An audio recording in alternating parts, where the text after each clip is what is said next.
In this video, we will try to compare the incomparable, compare two entirely different things, the characters from the Witcher books and the characters from the eponymous show from Netflix. We decided to kick off this video with a very interesting quote from the showrunner of the Witcher show, Lauren Hisrich, in person. Here's what she stated. I think the main purpose and reason I decided to do 7 seasons of the show is because I wanted to stay true to the books. I don't feel the need for our story to go beyond what is written in the books. I think Sapkowski had a natural ending in mind. Well, what do we have here? Loyalty to the books and not going beyond what the books say. Let's break it down. Let us actually compare the characters in the books and in the games to the Witcher series to the characters in the Netflix show. Maybe I'm just ignorant, but something tells me that they don't really look and act the same way as in the pages of Sapkowski's novels. This is the Old Witcher channel, and our all-omniscient Witcher, and that is myself, is ready to compare for you the real canon with the canon that Netflix is trying to create anew. Characters that are show exclusive. We'll start off with a quick disclaimer. We're not talking about characters that are only in the show and were invented exclusively by the showrunners.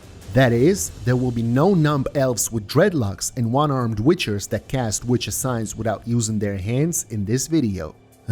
Feeling better a bit. And now on to the main part.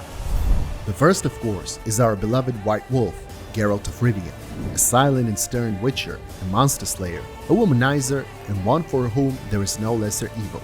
That's how Geralt is in the books. He's poor, shabby, inexperienced. In the show, the Witcher Geralt is Superman. Henry Cavill plays the same omnipotent Superman as the White Wolf. He scatters his enemies left and right, kills monsters only alone. All the other Witchers compared with him are just some waste that can't do anything at all. But okay, in the Witcher games, the image of Geralt is also far from being canon, and Henry Cavill tries to play his role to the maximum of what the script allows him to. So with Geralt in gauchy armor, who tramples the monsters alone and eats only chicken breasts, I can put up with. Next in line is Ciri, and visually, the characters from the books and the movie are very similar. Yes, Ciri in the show is much older than the book Princess from Sintra, but that's understandable. The shooting goes on for years, the actress grows up, and the showrunners simply have no other options. No makeup can help. The personality approximately, and I mean approximately, fits as well, but Ciri's powers are something else. In Andrzej Sapkowski's book Saga, Ciri was endowed with the incredible magical power of the Elder Blood, but she couldn't control it at all. To somehow teach the girl to use basic magic, Yennefer spent more than a day and a lot of nerves. This allowed the characters to get closer, and together they came to a compromise and began to need each other. But to use her Elder Blood magic to move through time and space, for this, Ciri had to be on the verge of life and death. The girl was horribly wounded while fleeing from Leo Bonart, Stefan Skellen, and his mercenaries. It was her last chance. Or when she entered the Torlara portal on Thanedd, fleeing from Vilgefortz. Here, however, Ciri is a monster in fact. She destroys some fundamental monoliths. She just moves from one side of the river to the other, just like that. She does bleed from her eyes, but it didn't have any consequences. The blood just evaporated. Ciri conjures up a magical portal from the first try, without any training. Right where Yennefer tells her to. What is that? How is that? Just let her into Nilfgaard, she'll destroy it purely on instinct. And why would Ciri trust Yennefer or even feel any sympathy for the sorceress at all? The answer to this question has not yet been invented by humanity. The book canon flows like a river. We've moved on from Ciri, and next in line is Tissaia de Vries. She's the one who for some reason loves Yennefer wildly, as if she were her own daughter, and suffers from the fact that Yennefer could die, and she does not seem to be able to work with magic. In Sapkowski's books, Tissaia is a rather minor character. She's the legendary headmistress of Aretuza, incredibly powerful, who has lived for a couple of 100 years, seen the beginnings of human civilization. She can single-handedly stand up to all her students at once, dispel ancient spells with a wave of her hand. Plus, she's incredibly pedantic. Inside her house, for example, everything must be perfect to the millimeter. In the show, on the other hand, Tissaia de Vries is a laughingstock. She's timid, fragile, a wizard-raised mother who seeks warmth. There is no hint of any pedantry. She seeks warmth from Yennefer, whom she calls her daughter. She seeks warmth in Vilgefortz's bed. She falls in love with Vilgefortz. she lets him yell at her and fights all the other evil men of the show, protecting her good girls. At least in these battles, she is charismatic enough. The sight of Tissaia does not make you break into a cold sweat, but the screenwriters absolutely did not guess it right with the personality of the sorceress. Next we have Vilgefortz, the most powerful wizard in the north.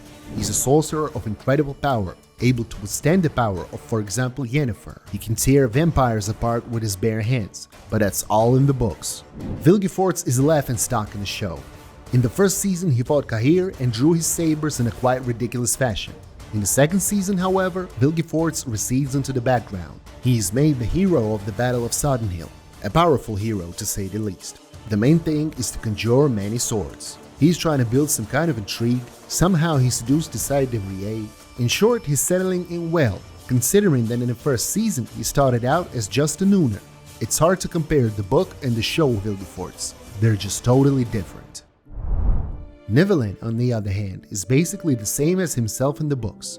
Of course, his backstory has been changed a bit, but that's not the point. Both in the books and in the games, he's a cursed monster. The story with the house following his orders, the attachment to Abroxa, his remorse, etc., it all goes with a canon, so let's move on.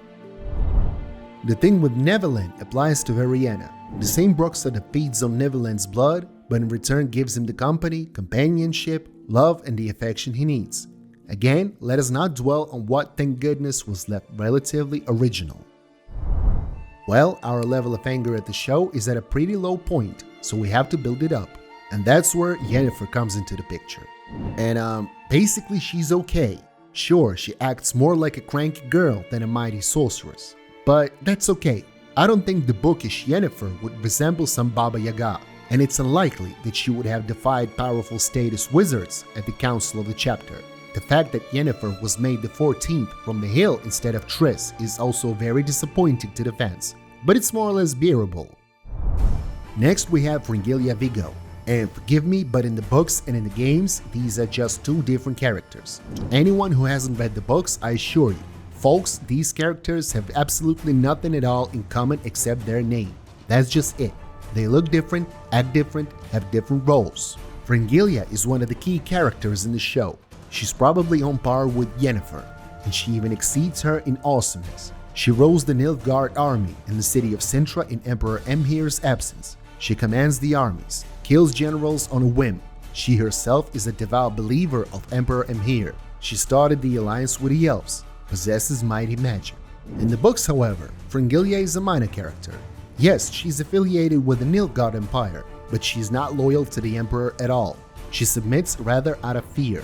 For Emhyr has intimidated the Empire's wizards so much that they are afraid to make a single move. She could not manage the army. They would not even let her near the army, for the power of the Empire is the army, and wizards could not be trusted. She was at the Battle of Sodden, even blinding Yennefer. Fringilla is cunning, but quite good-hearted. She could seduce Geralt, but she can also fall in love with him. Anyway, there is no point in saying anything else. We just have two different characters, by sheer coincidence named by the same name, and Lauren Hisrich has never stepped outside the book canon. We're just fools, and that's how Sapkowski intended it from the beginning. I'm telling you for sure. Vesemir and the Witchers. Vesemir, good gods, why was he turned into a laughingstock? The Witcher's mentor, grandfather to Ciri and father to Geralt, wise and prudent, always ready to help. Witchcraft is based on him alone. That's how he is in the books and games. This is why all fans of the series love Vesemir and remember his exploits. Remember that he's actually a mighty warrior who even at his age can give hell to any opponent. What's in the show? Vesemir is funny at the show and pathetic. He's broken. He's obsessed with making Witchers again. He does not become a dear grandfather to Ciri, for he is willing to sacrifice Ciri's safety for his ambition. He takes her blood. He tries to inject her with a mutagen, subjecting Ciri to the trial of the grasses. Sometimes you get the feeling that he just wants to endanger Ciri. He actually stabbed Ciri with a knife when an evil demon possessed the girl.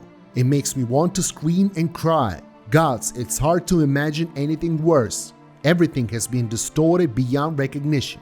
Once again, we have two different characters, in the books and in the show. What do you think of Vesemir's fighting skills? He lost to Rience. Vesemir the Witcher got beaten up by Rience the Under Magician. Why would he do that? I just don't get it. In fact, there is only one Witcher in the show who can do anything, and that's Geralt. The others are just ridiculous. What kind of monster hunters are they? They're just random walkers who can't do anything. Only Geralt kills monsters and so on and so forth. Seriously, just like some peasants having fun. The heat builds up when we get to Eskel. One of the most sensible, kind and fair Witchers in the books, the show has turned him into a moral freak. Of course, as Lauren Hissrich claims, it's all within canon. Eskel in the show is insolent, cocky, and arrogant. He doesn't accept Ciri, he argues with Geralt, and of course, he's a laughingstock. He can't even take a swing at Geralt and hit him. As a reminder, Eskel is an excellent swordsman and a strong Witcher. He's killed a great many of the most dangerous monsters. As I said, all the other Witchers are also funny. The only one who knows how to fight monsters and kill monsters is Geralt. Well, that's right, he's Superman. The mockery of Eskel in the show ended with the character's death, after Eskel turned into a woodsman and killed a lady of easy virtue. Yeah, okay, canon. Didn't go beyond the books. I'm even glad that Eskel was killed off. At least in the coming seasons of the show, they won't mutilate his image anymore. There are only a few words about Lambert and Koyon, for they don't deserve any more than that, according to the plot of the show. They don't make sense. Put any other random Witcher with any other random name on them, it wouldn't make any difference. In the books, of course, their characters are much better traced, and the wonderful Lambert from the Witcher game trilogy is not worth mentioning at all against the background of such mockery as in the show. Francesca Filavandrel, Daisy of the Valleys. What a pain. Here we have again completely just radically opposite characters in the books and in the show, both in appearance and in nature. Here, I'll just read you the book description of Francesca Filavandrel from the first website I came across, and in parallel, the Francesca from the show will be shown on the screen. Francesca is considered the most beautiful woman in the world today. She has luxurious hair, the color of dark gold, and huge lantern-shaped blue eyes. Her facial features have more than once been called fabulous, charming, and enchanting. She is tall like all elves, lean, and moves with a grace only elves possess. The Daisy of the Valleys is aware of her beauty and does not shy away from emphasizing it with bright makeup, plenty of jewelry, and sumptuous gowns. So what do you think? What do you think? Proud and unbroken by all the hardships of the elves, the Queen of Dol Blathanna was turned into a field commander of the elven army. They let her get pregnant, killed her child, and then she went and killed hundreds of human children in some town. Some kind of bloody vigilante. Grace and elegance get forgotten, of course. In the show, the elves are the same as humans without any racial distinctions, except for the pointy ears. We don't hear about the jewels and the dresses or gowns either. And the fact that Francesca joins the Lodge of Sorceresses in the future, I can't even imagine what kind of a delusional storyline the writers will explain it with. As for Filavandrel, he was removed from important roles in favor of Francesca. Of course, in the book he became Francesca's advisor in the end, but the characters of Filavandrel in the books and in the show are entirely different in appearance and personality. In the show, the noble elf is much more important because in the book he plays a very minor role, but in the show he is also an ordinary man with pointy ears, just like the other elves. None of bookish sophistication, refinement, beauty, swordsmanship. Just some poor guy who thinks he's something. The heat of the blasphemy subsides a little again as we move on to Istredd. And yes, Istredd, both in appearance and personality, is not a copy of his book prototype, but in fact, there's not much to complain about. He's just like in the books, a positive character, a historian, an architect, loves Yennefer and chases her. Of course, again, he was brought to the forefront, even though he was a very minor character in the book, but this character develops adequately. He cares about what's going on in the world, he tries to find out about everything, has some kind of character arc, etc, etc.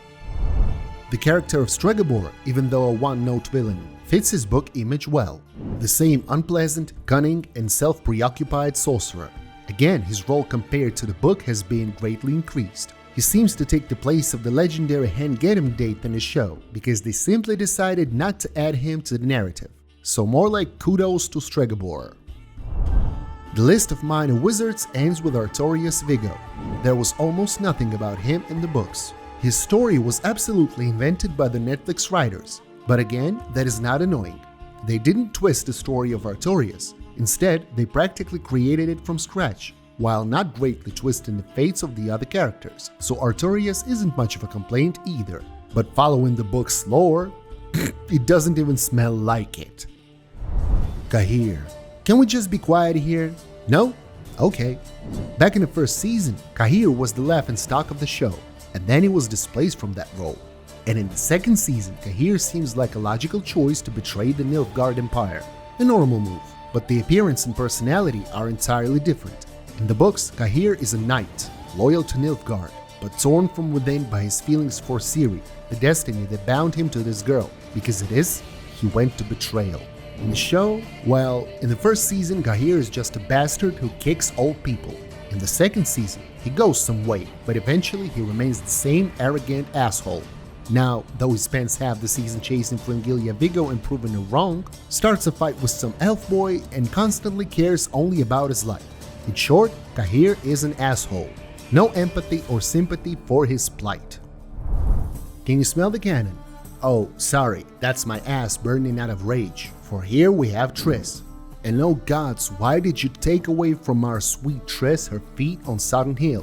Why is Triss no longer the 14th from the hill? Why is she simply the most helpless sorceress I've ever seen? The way she did the magic in the battle with Rience is a disgrace for a sorceress. Why does she have feelings for Geralt? They're described in the books in a couple of sentences. It says that having broken up with Yennefer, Geralt just had an affair with Triss and she fell in love with him, and can't let it go because Triss is still very young by wizarding standards. It seems like a simple explanation, but it all falls into place at once. It's simple though. Here we have some feelings from nothing. Oh yeah, Triss is the youngest one of the sorceresses. Remember that when you look at the actress. And no, it's not a miscast at all. It was just meant to be. The level of aggression rose again, and so the monsters are next in line. Leshen, V, Basilisk, Wyvern, and Chernobog. Alright, the Basilisks and Wyverns look like the dinosaurs from Jurassic Park. Alright, the Leshen is not a forest spirit but some monster that broke out of a monolith and tried to steal Ciri. Alright, V is not the legendary monster that can tear down entire cities, but just an overgrown millipede that Geralt kills with one swing of his sword. But Chernobog. Gods, when you were writing the script, you should have at least googled what Chernobog was. A harpy or some kind of a metal dragon, a transformer, I don't know, but it's not Chernobog. If you don't care, let's call the cat a wyvern and call all cats wyverns. Humans will be dragons, elves will be werewolves, in general, anyone, any way you want. Why not? Foltest, Vesemir, Maeva. The kings of the north in the books were strong and powerful, each one with his strengths and weaknesses, but each was charismatic, cunning, and unprincipled. Each was different, so you couldn't tell them apart. They were memorable from the first time.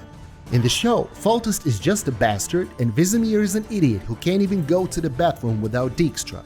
Maeva, we're shown a glimpse of her, but something tells us that she will be strong and powerful, unlike the other kings, simply because she is a woman. And Henselt and Demavend are just mannequins in the background. Perfectly in line with the canon, I think. Just like in the book. Especially when Yennefer was running away from the kings with an axe. Oh, Yennefer. We already talked about her, but I want to go back again.